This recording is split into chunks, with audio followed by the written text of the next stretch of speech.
Hello and welcome back to the Cozy Arts. I am Cozy and we're in my back garden.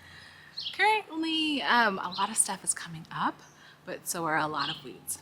So that's going to be one of my projects that I'm going to be chipping away at over the summer. I want to have, by the fall, I'd like to have all the weeds in the grass area taken out enough that I can set down some more of the native sedges and whatnot. But one of the big projects that I'm excited to talk about that I've done this spring is, here we have my hardy kiwi. This has been in the ground like 5-6 years. I have a male and a female hardy kiwi, so I know that I need both, but they've also never given me any flowers or fruit. And I realize that that's because they're in the shade most of the time. Once the year gets going, there may be a little more sun. But I have a big, beautiful ash tree in our backyard, and I don't want to give it up. One of these days I'll have to, because it's at risk of the emerald ash borer getting to it, and we have been getting it treated. But it's going to like lose the battle at some point, and or the city is going to make us take it down. But I don't want to lose this precious shade before we have to. I mean, it's hard to grow food, and it's hard to like grow a lot of plants underneath a big giant tree, but it is so easy to hang out under a big giant tree, like shade. As you can tell, I don't do well in the sun. But the big project that I had is I wanted to make sure that my hardy kiwi had as much space as possible. And so let's go on a little trip. So from about here to the end of the trellis is where we previously had our wild black raspberries. And I would try to keep them on the trellis so I could access some of the fruit. They were very, very thorny and very, very aggressive. And I would try to like knock back the shoots every year and move them back over the trellis, but they just kept taking over the yard. And I decided that I have so many raspberries in the front yard. I've got the double gold raspberry and I've got the Joan J red raspberry, and they're both, well, I was going to say they're both thornless, but the double gold does have thorns, but nowhere near the thorns that the black raspberry has.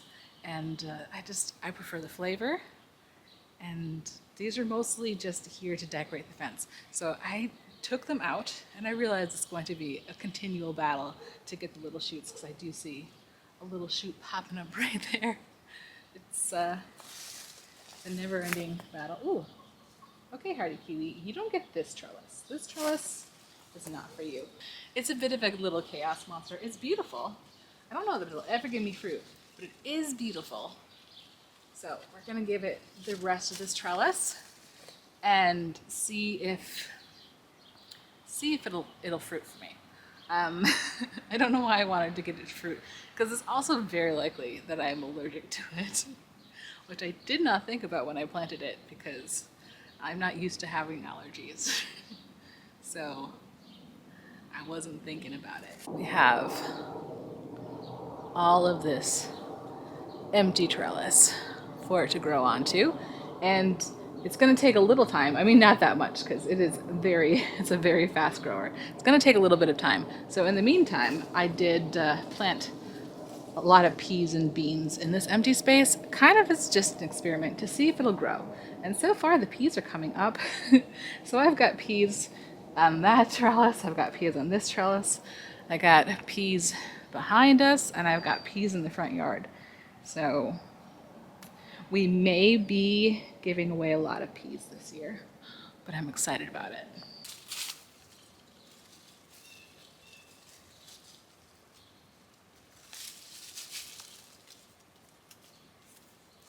Oh dear.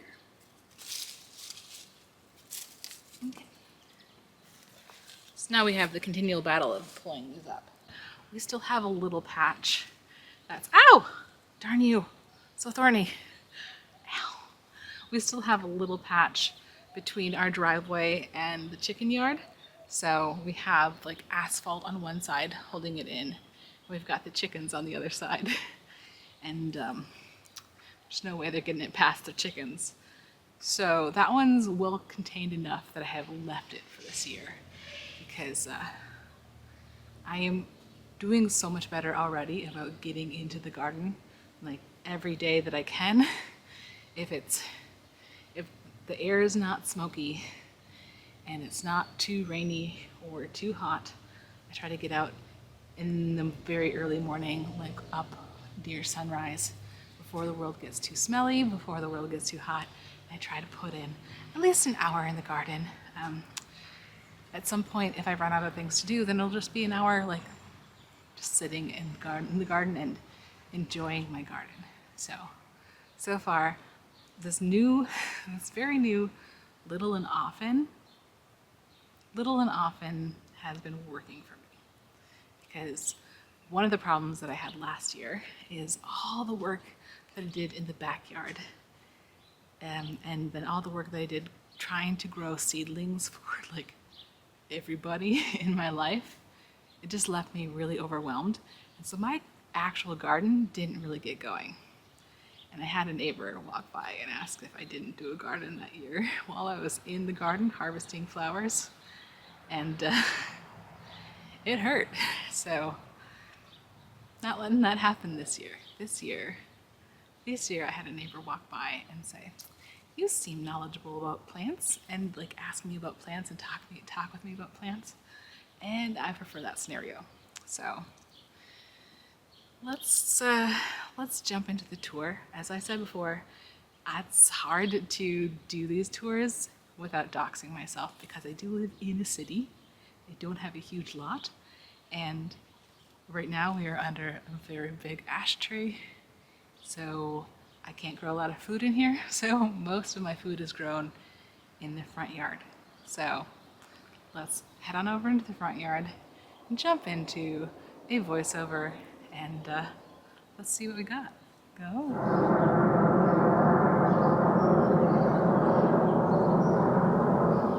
I did film this last week, but I filmed it with no talking, and I just can't get myself to edit it in a way that I actually like.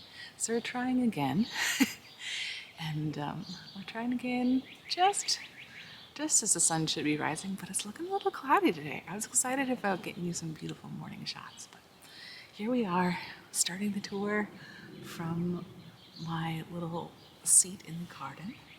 We are underneath an arch. It's really, as I mentioned before, it's really hard to properly show you my front yard garden without doxing myself or my neighbors, therefore doxing myself. And yeah, very wet hair. It was either that or Mr. Fish Odor from Bob's Burgers, because that's what happens when you have curly hair and you cut it too short. But this is my garden seat where I sit. The thing that I'm most excited about in this spot this year is, look at this beautiful bed of Jerusalem artichokes. I've got a little raised bed behind here, and I put in just a few Jerusalem artichoke tubers years ago, and I think one of them took off. The first time I planted Jerusalem artichokes, none of them took off. Also known as sunchokes, or colloquially fartichokes, because they can give you gas. But when they grow, but I couldn't get them to grow. And I think that was probably because I was trying to grow them just in wood chips so we would have nice, clean Jerusalem artichokes when I pulled them out. So maybe it's just as the wood chips have broken down, then we have finally gotten them to grow. But oh my goodness, the bed went from like 1 to 5 to this. I have a whole bed full of them. I'm really excited for this to come up, and I bumped my wind chime, to come up and give me just a backing of beautiful sunflower-like flowers that if we ever need to, we can pull up and eat. I didn't plant them with the expectation of eating them, because I have had them before. They're okay. Like, I do make a good, ooh. I was trying to figure out if that was a duck or a crane flying overhead, but it's flapping its wings too much, so it must have been a duck. But like a big duck. Not a goose. I know what you're thinking. I don't think it was a goose. We have a pair of ducks that is, I think they're nesting somewhere nearby. The other morning I was out here in the garden and they came walking along my little path that I have that connects my yard to the neighbor's yard so that the postman can walk through it. Just walking through the little path. It was so cute. But yeah, I'm excited about this. And I might actually pull some up and eat some this year because it's getting pretty full. And I haven't done it yet because there's no guarantee that I'll ever get some artichokes again. But now that this entire bed is full, I think I can take a few out and still have plenty next year. So that's exciting. The other thing that is exciting but hasn't bloomed yet that I can see right from the spot, I planted this clematis last year, and I planted another one on the other side of the trellis arch, but that one has not made an appearance. I'm pretty sure we will not be seeing it. I think I'm just going to have to wait until I can take cuttings of this one or buy another one. But it looks like it's going to give us flowers soon. I'm excited to see the flowers because last year it didn't really do anything. That's kind of the first year of a lot of perennials this year. It just don't do anything. And here we have our walking onion bed. Ooh. And they are starting to get their little bulbils. Walking onions, they grow up and then they get these bulbils on the top. And the bulbils, you can eat them like onions or you can plant them and they'll grow more. But if you leave them, they get really heavy and they flop over and then they grow up from there. So that's why they're called walking onions. I have one bed on this side. And then one bed over here. And these are the walking onions that we typically use as like green onions. Seems like we left them a little long and they're making bulbils. But that's okay because I think this year I'm going to just give away a bunch of the bulbils. Spread the joy of the walking onions. And then these never look quite as happy because they are very heavily shaded out by the raspberries behind them. We've got some tall gold, some double gold raspberries here. They are pink and they are so delicious. And the best thing about these raspberries is if we have a very good fall, then we might get a third berry season out of them. They berry more often than they don't. Like from spring to fall, it's berry time. So I'm really excited. I've got lots of berries on them, just waiting to like get ripe and then get in my mouth. Yeah, this strawberry cage isn't doing super great. I think it's very shaded over, and also the ground has sunk so much that they're very shaded. So I need to pull that up. I also need to stay on top of the weeding this year. I have weeded it recently, so it's not as bad, but it is real bad. Also, the strawberry cage is falling apart and not serving us. So I need to think of something else that is not something I'm doing right now. Right now, what we're doing, we're looking at the garden. Now, when we're sitting in the garden bench, this is what we see. We have the boulevard garden on the other side of the sidewalk with lots of native prairie-type plants. And I wasn't so sure how it was doing because I haven't been good about weeding it. This year I weeded it, and I was pleasantly surprised by how many things we still had. I'm also worried that I might have weeded a few things away because I did it too early, but it is what it is, I guess. And then I'm going to take you up here to my favorite bed in the front. First of all, right here, we got another strawberry bed, but this one has pine berries in it. I really want to talk about this bed. So let's go over there. Here we've got a beautiful little petunia that I saw at the garden center. And my kid had really liked them, so I picked up just one and plonked it in somewhere. I've said in the past that I will never grow potatoes again, but here I am, growing potatoes again. We'll see. I don't really have enough stuff to cover them, so hopefully we can get more wood chips from the city wood chip place. I've got, in the very, very front of this bed, I have some beans, some bush beans, that are starting to come up. And then I have a row of marigolds in front of the bush beans. So beautiful! And then I wanted to find a way. The reason I don't think I've ever grown things in strips in this bed before, but I'm trying it this year because I wanted to find a way to get the peppers close to each other. The peppers love being close to each other, but I also need to be able to access the peppers. So I put them in a strip this year. This year it took our overnight temps a while to get to the 60-degree mark that they like.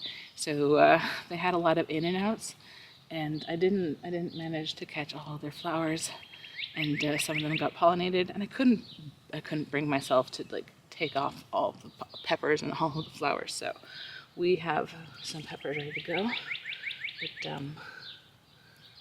But I tried one at this purple stage. They don't really taste like much. I am curious about this one, if this is red enough, and I don't know. But it's a little guy, so I don't think it'll be too big of a deal if this isn't ripe. We won't be too sad about it. So I'm gonna try this little pepper here and see if it's ripe.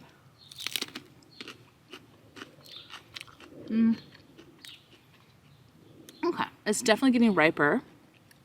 This is Violet Sparkle, and it's supposedly like super sweet, and I can definitely get the sweet coming in.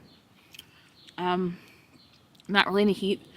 There's sort of a little wave in the background if you imagine it to be there, but it's not a hot pepper at all. So I think that we can let this get more red, but it's definitely, there is like a little tiny heat, but not like, it's not like actually hot. It's like a little bit of the flavor of what hot is without your mouth burning, if that makes any sense. It's a very nice pepper. We're gonna let it get a little redder and see just how nice it can be. Crunch, crunch. And on the other side of our peppers, we have basil, just all the way down. Then we have a long trellis that is in the front. This year I've got tomatoes on it, but I don't just have tomatoes in spot. I have nasturtiums and onions. So nasturtiums, onions, and tomatoes growing along this. Now my tomatoes. I'm going to take you to the other side so I can show you the tomatoes without like showing you cars and houses and stuff. So bear with me just a minute. So we've got 10 pepper plants, and then I have 1, 2, 3, 4. We've got 10 pepper plants, and then we have 4 eggplants. I almost called them aubergines because I mostly watch Allotment Gardeners. But we've got 4 eggplants, which normally my eggplants, they disappear pretty quickly. I think I've got a lot of flea beetle pressure, but this is the biggest that they've ever been when I put them out. So I do see some concerning holes and stuff in their leaves, but I don't know, maybe they'll make it. I need to probably do some research on how I can combat the flea beetle, because it's getting on my eggplants. I've never actually gotten an eggplant from the garden, even though I've grown them many years. Also popping up just kind of all over the garden. Got a little milkweed. Sometimes I take the milkweed out when it's in the middle of something, but if I can work around it, then I might leave it. So this one I left. And I think as the milkweed takes over more areas where I don't mind, I'll be a little better about like pulling them out of my actual growing space. But I kind of just want to have milkweed here, even if it's in my way. For the butterflies. And then we have more potatoes. I'm just trying to see if there's a place where potatoes will grow for me, or if there's a way that potatoes will grow for me, so I even have some in the back in buckets. We'll see. I've got a bunch of phlox here, which I'll let go. I might actually move that into my flowery area, because a lot of my phlox were in, they were all in a big ring, in a big tree ring full of berry plants and flowers. And the berry plants weren't doing very well, and the phlox were starting to get the black spot. So I figured the berry plants probably needed more space, and the phlox had to go. So my phlox population has dwindled. So I might move these over into the garden area, but not into the same area. But for now, we just have random flowers in the garden, which I really like. I think it's good not only to like bring the pollinators over, but also just to keep the garden beautiful and exciting. So I'm okay with random flowers as long as they're not in my way. Bordering the sidewalk, we have a little hedge of rhubarb. This year we have a bit of a hole in our rhubarb fence. Looks like we have a sunflower taking advantage of it, which is great. At least something's growing here, because this little rhubarb is struggling. We have the red spot. I'll just take that one right now. So all of the rhubarb have it, but that one is the one that, maybe it's patient zero. It's the one that's really not doing well. But I have been very diligent this year about picking all of the leaves with the red spots. You can still eat the stems, but the leaves got to go in the trash. But this one is just really hard hit. So I probably shouldn't put more rhubarb in this spot. So I don't know. I might move some strawberries over here. I'm not sure. That might just be making a big problem for future Cherish. We're beginning our tomato talk down here. Here you see we have a big, beautiful tomato that is huge and relatively happy. And all of my tomato plants, which there are way too many along this fence. We've got 9 or 10 tomato plants along this fence. They should all be this big because I planted them all at the same time, which is always way too early. But this year I planted them way too early, especially since I was trying to do the trench thing. So I put them on their sides so they could grow upwards, but that made it really hard to transport them in and out while it was still too cold at night. So all but like one of my tomatoes had their stem snap. So they're in there, and because they all had like sprouts near the base that hopefully grow up and give me tomatoes, but it's not going to be the like overwhelming success that otherwise could have been had I planted them a little bit later and been able to handle them a little bit better. So I know that people always say don't plant things too early, and I've always been a not plant tomatoes too early because where I live, our season is so short that if you plant tomatoes when they tell you to plant tomatoes, I've tried that in the past and I've gotten like 1 tomato in September. That's not enough. So plant tomatoes early, but not too early unless you have a good plan for keeping them happy. So this is my tomato story. We do still have other tomatoes. This is probably my second biggest tomato. And I have one inside that I need to plant out because there was a stem that snapped off, so I stuck it into a hydroponic system, and it is growing roots, and it's probably going to take over the hydroponic system if I don't get it out of there soon. I've weeded it already this year. So I did start the 3rd weeding here yesterday, and I didn't have time to finish it because I had to go be a mom. So there are a lot of weeds in here, but there's also carrots and onions, and we've got peas popping up in the wrong place. More milkweed, zinnias. There's a random sunflower. There's a little spinach hiding by the pinwheel, and then we have some what's it called? We have some cilantro. And all of these peas. My plan this year was to only plant one kind of pea, so I always knew how the pea wanted to be eaten. But all of these peas are seeds that were dropped from last year's peas. So, yeah, I didn't have the heart. Didn't have the heart to rip them all out. So we still are going to have the same problem that we did last year. But fear not, because we also have peas in the back. So many peas in the back. And all of those are snap peas. So because this bed is growing carrots, I don't have mulch on it, and that's why there's so many weeds. But what I've done in my other bed, we did really well. I used a pitchfork to loosen the soil, and then I went through and I tried to remove all the crabgrass and all of the roots for the crabgrass. Obviously, we missed some because crabgrass is forever. But then I put down some like craft paper and I planted through the craft paper, and then that was kind of blowing around even with rocks on it. So then we have mulch on top of the craft paper. So that should hopefully slow the weeds down enough that my plants get a chance to really take off and shade out the competition. But here we have cabbage. I probably could have had more than 6 cabbage plants in this bed in my whole garden, because even if we don't always eat cabbage, the chickens do. And also, there's a lot of meals that we really enjoy that have cabbage in them. But, oh wait, how many do I have? 8?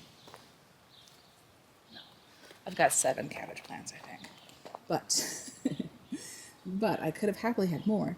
But everything that I planted this year is not true. Not true. I was going to say everything I planted this year is stuff I started by seed, which is not true because there's like marigolds and pansies that I did not start by seed. But the majority of the things, and I think all of the edible things, yeah, all of my veggies and all of my fruits and veggies this year I planted by seed. And I didn't go super crazy with sowing seeds, except for I did kind of go through like some of my older stuff and try to clear that out, but not a lot of stuff took. So what you see is kind of what survived.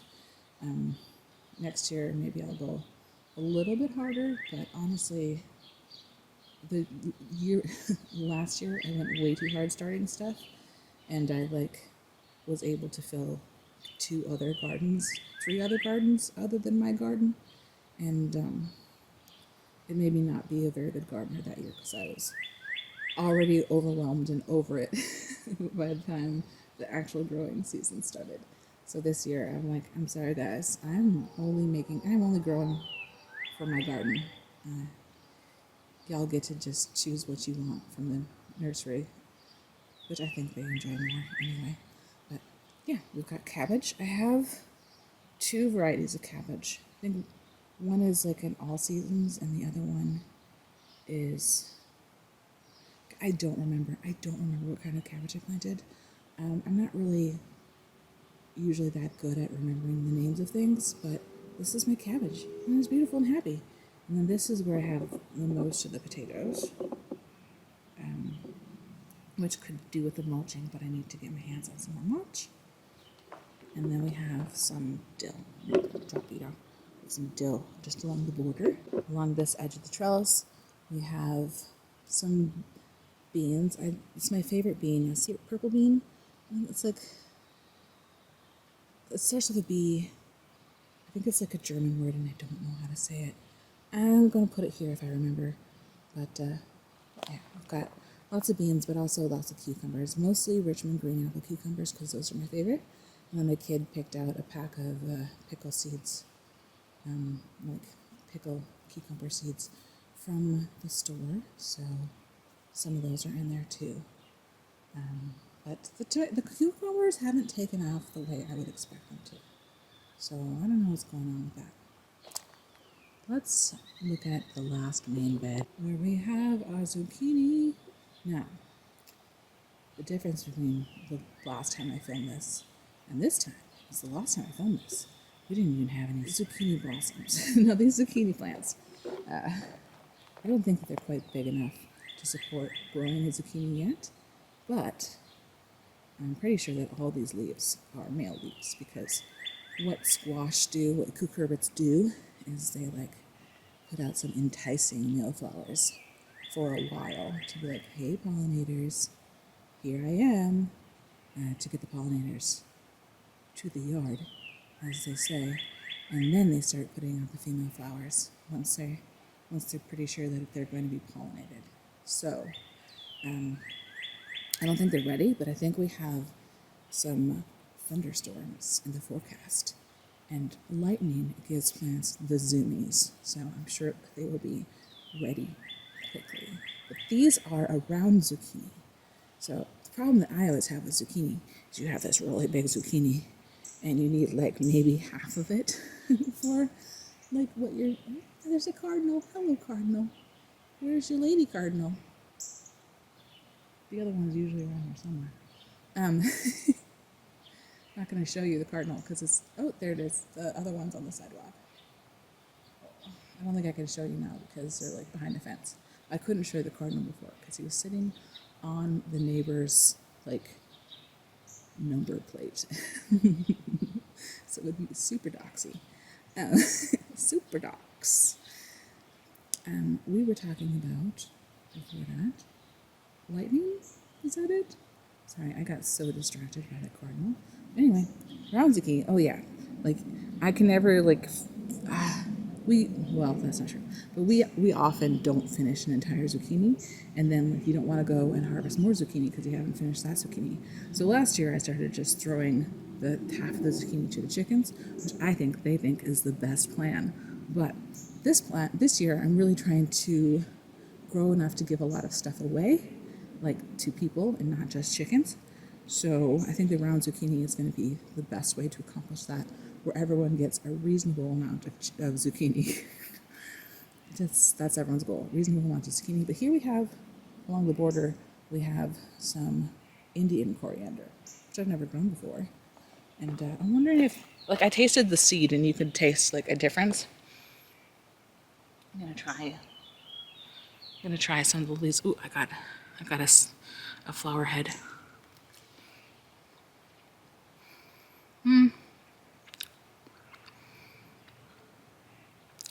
Mostly just tastes like cilantro.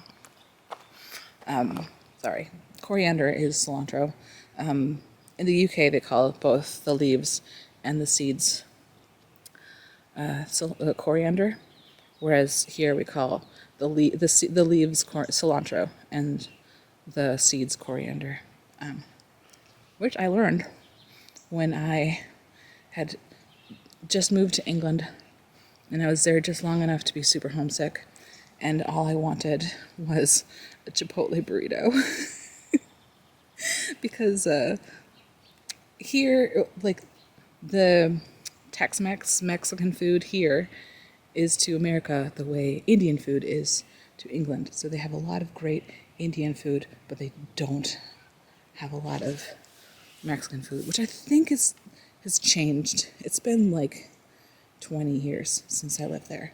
I think there was like one Mexican restaurant somewhere, maybe two. But anyway, they didn't have a Chipotle, and I like looked up online to see what I could figure out how to like make myself my own Chipotle burrito, and I saw that they had cilantro and lime in their rice, which I'm allergic to lime, so I can't actually eat a Chipotle anymore. But I didn't know that then.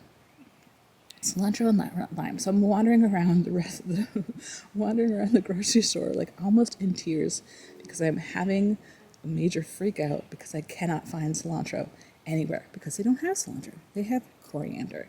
So I learned that, and then I was able to make like the best burrito I ever had in my life because I had like wanted it so badly. But yeah, that is my coriander cilantro story. We have some more potatoes here, which I did use the last of my mulch to mulch these up a little bit. And behind that, I have winter squash. I have a sweet meat squash right here. I had another one over here, but I don't know if a vole got to it or a bunny or a squirrel or something, but something just like snapped it off. And I put down more seeds, but I think that there's really heavy vole activity in this spot, so I might have to, in the future, just make a trench and put down some wire, because I think a lot of the seeds that I'm putting in over here are just disappearing. But I guess we'll see. Let's go see if we can see any of the seeds popping up. I didn't have any more sweet meat seeds to pop down, so it would be a red curry squash if any of the seeds have made it. So let's see. But yes, this is why I did paper, and this is why I did mulch, because otherwise the whole garden is this absolute mess. Because the camera really wants to be over here. Let's see. You are tree seeds. Of course, those get to grow.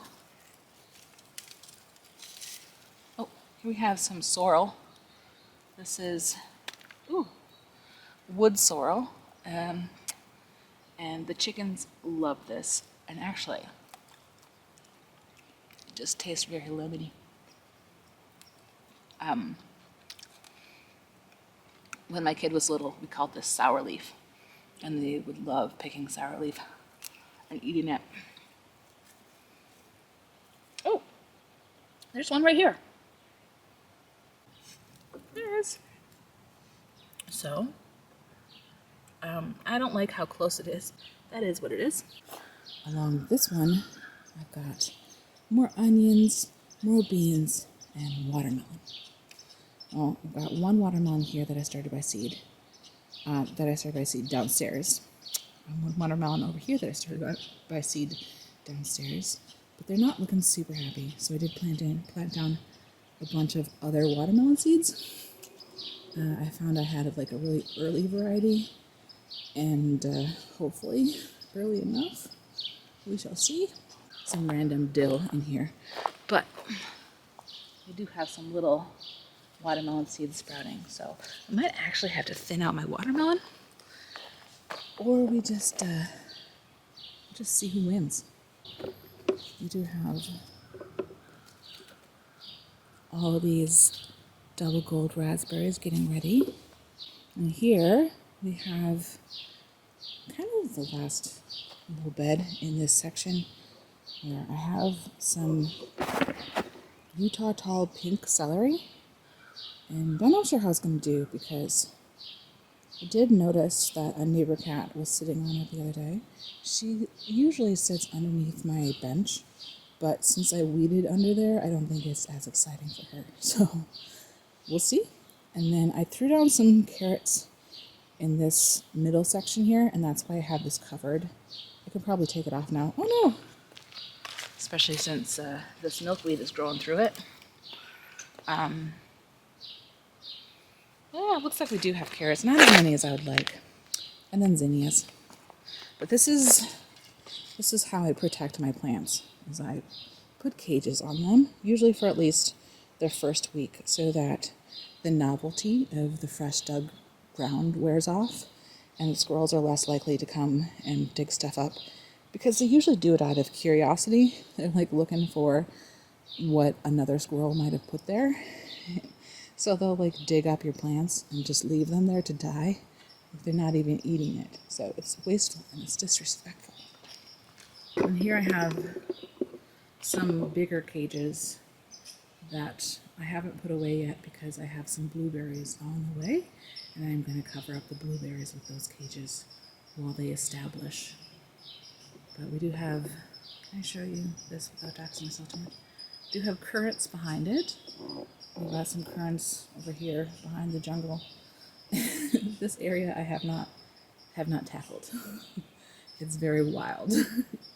One of these days. This has been planted so much longer, it should be happier, but I don't think it gets enough sun. So I just tried a thing.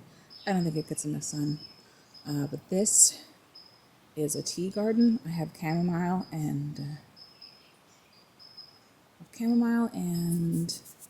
calendula here, which everyone always says that calendula is super easy to grow, but I've never managed to get it to grow. But I also am not good about giving things sun, space, unless it's like food that I want to eat. So that could be why. This is the tree ring that I weeded out recently. We have 2 honeyberries, a aronia berry or chokecherry over here. I have another chokecherry on the other side of the strawberry bed, but chokecherries are very dry. They're very dry, so I leave them for the birds, although my kid has decided that they are delicious, even though they are dry. Showing off a little bit of this beautiful Baptisia and the huge hosta behind it. Food. I need to do this path. So clear out the weeds and put down cardboard and wood chips. But I don't know if you could tell, one of the issues that I had this year is getting wood chips with any sort of color consistency. I don't know if you can see, we got asparagus here, which I need to weed again. Just been weeding this asparagus bed so much. We have blackberries. So this year I got this little fence to put around it to sort of keep it from blocking the path. I've got more fence, so I can make this longer. It's just, at the time, this is all I had. And then here we have a little herb garden with a bunch of herbs and some strawberries, and I've got a nice chocolate mint there.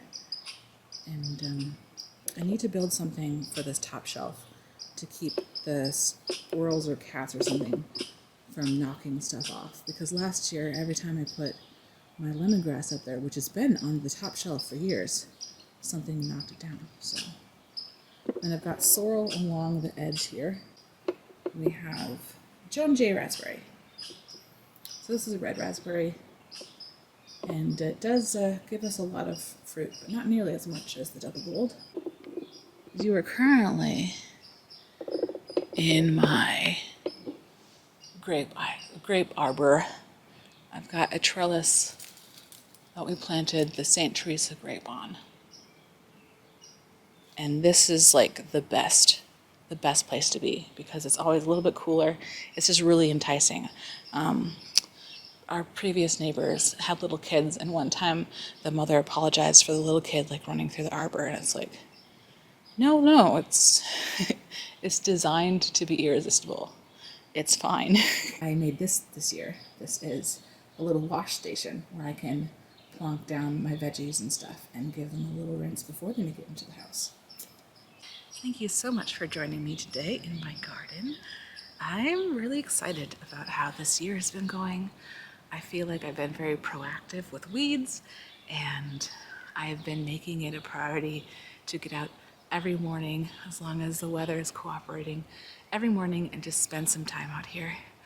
And it's getting to the point where there's less of the big projects to do, and now it's just weeding and harvesting and just watching everything grow, and it's very exciting. This channel is kind of just a place for me to just do things that I'm excited about. So I love gardening, I love crafting, and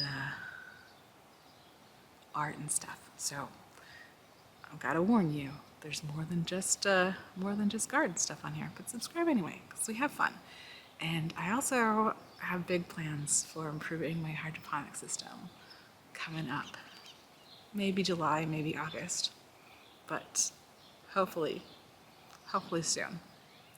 All right. See you next time. Keep cozy. Bye.